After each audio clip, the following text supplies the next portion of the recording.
the Ministry of Power should meet with the Minister of Petroleum so that they can justify the basis for that increase. Because until recently, there is what they call price parity.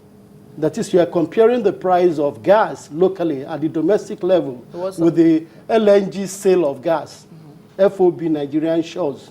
And that has allowed them to set the tariff for gas that the bulk consumer, such as the power plants, the GENCOs, will pay. But all of a sudden, they are being destabilized because what has been put on paper is not being followed. Perhaps there are genuine reasons for that. But the regulator cannot just fold his hand, or the ministry. They should ask what is happening. But more importantly, even if it is desirable for the gas price to increase, at that level of production of gas is what I believe the government should subsidize. And it will be an effective subsidy. Instead of waiting for the price to be announced, and you now pass it on to the consumer. We have modeled it, and we discovered that, look, your tariff doesn't really need to change. But if you try to subsidize the electricity tariff, as we are doing right now, you'll be subsidizing inefficiencies. Because already the discos, they know, ab initio, that if I buy electricity for 100 naira, I cannot guarantee I will get up to 60 naira from it.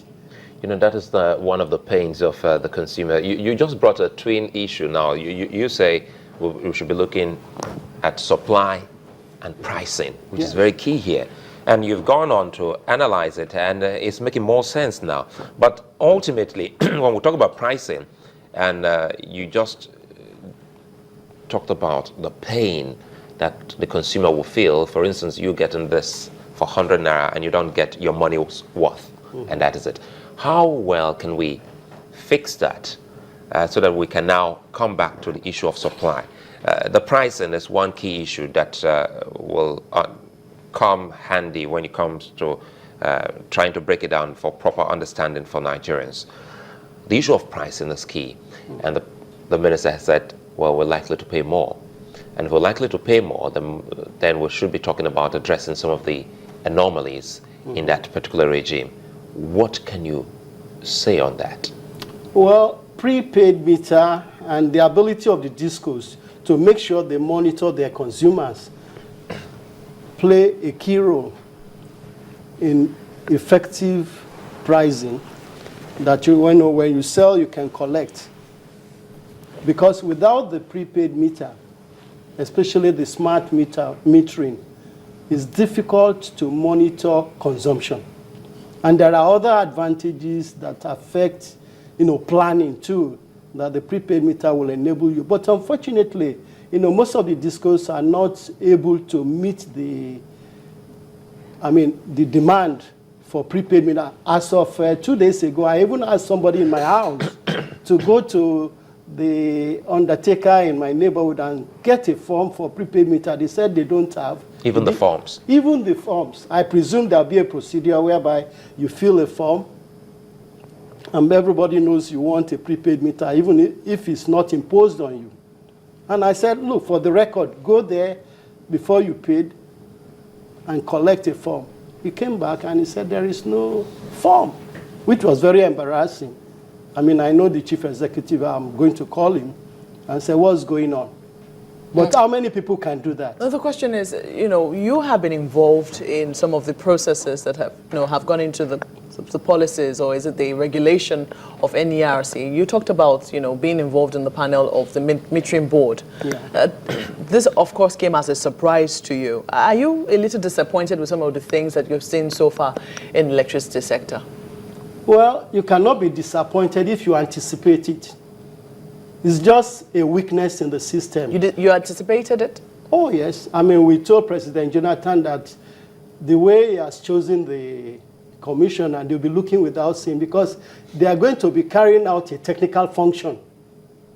And if you look at the law, there are two categories of people that should become commissioners. The technical people, they name generation, transmission, distribution, and, you know, 2 other systems operator and things like that. Then the others who are non-technical, lawyers, social scientists, economists, and co. If you ask me, out of the second group, it's only perhaps the economists, because you have to look at the power economists that set the tariff. So we had the wrong set of people overseeing that sector. Of course. I mean, it was predictable to many technical person that they won't be able to do anything. You have to remember that we have no background in regulating such a field. The only people who understand anything about it will be the engineers who have worked with NEPA. Not just even any engineer. Somebody who has a background in it. You know, so, and you will expect that, you know, when you're going to constitute such a commission for the benefit of the people, like I said, the job is that of a visionary, not a manager. So if you want to go for a visionary, you've talked about reaching out to the engineers that worked with NEPA. And I've not said work with NEPA, that have a feel for it. Yes. Okay. In our situation now, that the current board of NEC is about winding down, who should we be looking at if we want to move forward?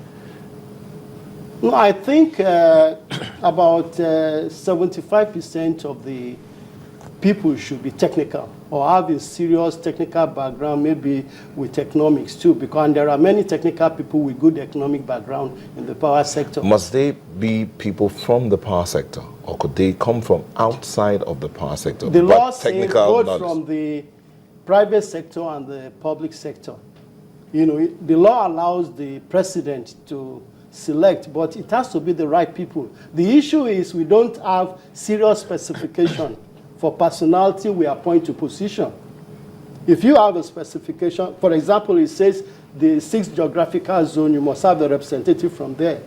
If you ask your, inner cabinet to say, to give you the CV of such a people, and from there you can select those who will fit into those. So Nigeria is not lacking in people who are competent to carry out those. I'm very interested, sorry Nyota, I'm very interested in the issue of subsidy which you raised again. I mean, you say that it should be subsidized from the production of gas, if at all the federal government is going to be subsidizing. But you've also noticed that, you also talked about parity, which is where some people have also said that the federal government should hands off the pricing of gas.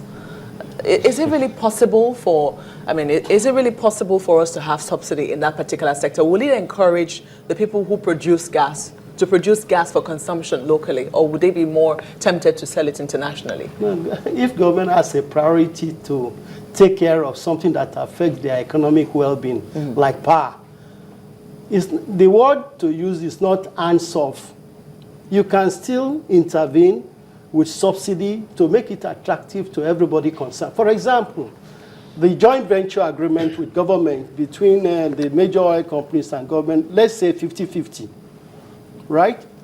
If the government decides to subsidize production of gas, they will contribute their portion, all right?